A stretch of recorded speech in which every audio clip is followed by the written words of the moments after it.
Thank you so much for welcoming me here today. I am so excited right now because our journeys have crossed.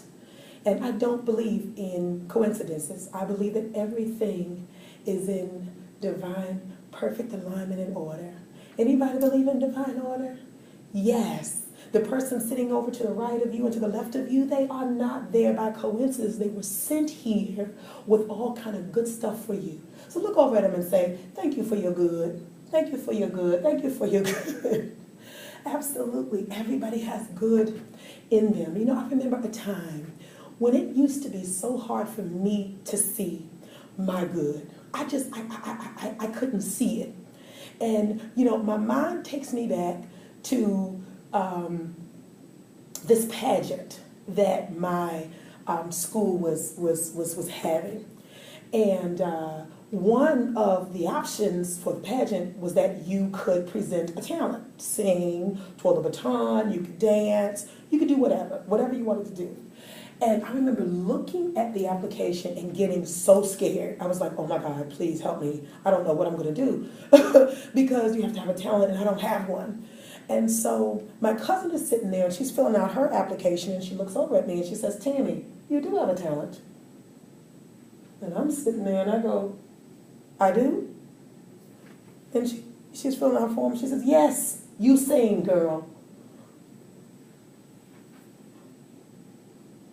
I do. I mean, it was something that I had stopped acknowledging because even though, you know, now I can say I've been blessed to, you know, be on, have performed at the Meyer Hall for the Strathmore, the Lincoln Theater, or the Lyric Opera House, or, you know, wherever I've been blessed to go, you know, it took me a long time to really give myself credit for the gifts and talents that I had.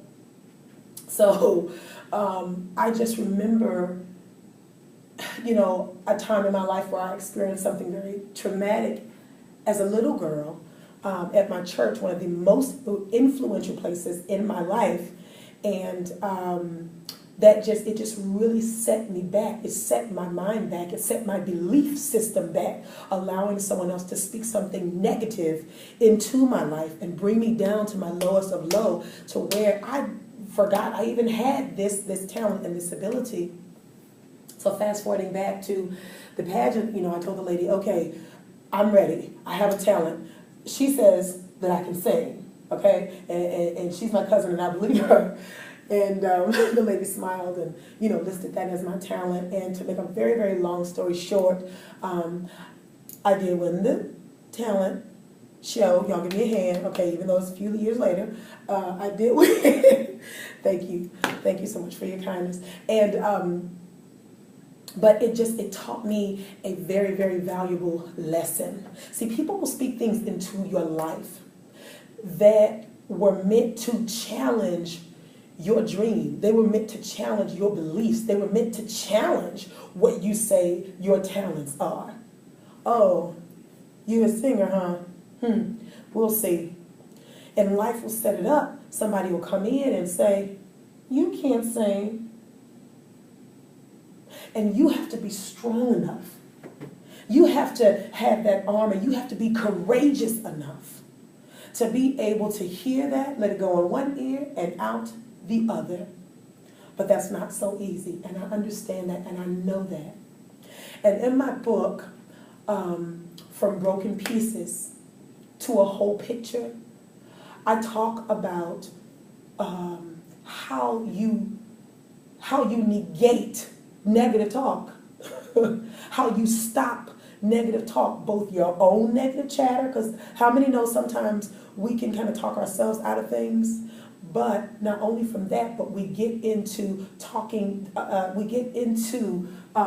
being able to shield yourself from other people's negative perception of you and your dream. Because see, we can see our dreams as this beautiful room, okay? Just see your dream as a beautiful room. And I mean, everything in it is exactly the way that you want it. Can you see it? Everything in this room is exactly the way that you want it. And then somebody else comes in to this beautiful place of peace and harmony and love for you. And they begin to, take the gum out of their mouth and throw their gum on the floor. They throw some wrapping paper on the floor. They eat a half pizza and then throw the rest of it, on a couch or a beautiful a piece that you've created. Or they take off their clothes and just begin to throw them all everywhere. They just don't care.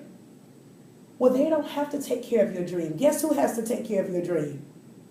You. You have to stop them at the door and say, oh, no, I'm sorry. This room is for my dreams only. Thank you.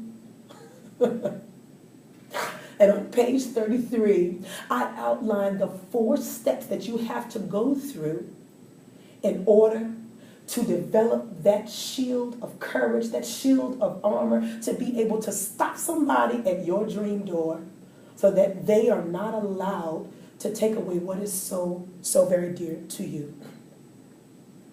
So listen, I'm so glad that you allowed me to share with you. I believe that you have to let your light shine brightly, because when you do that, you instinctively almost, you illuminate darkness that someone else may be going through.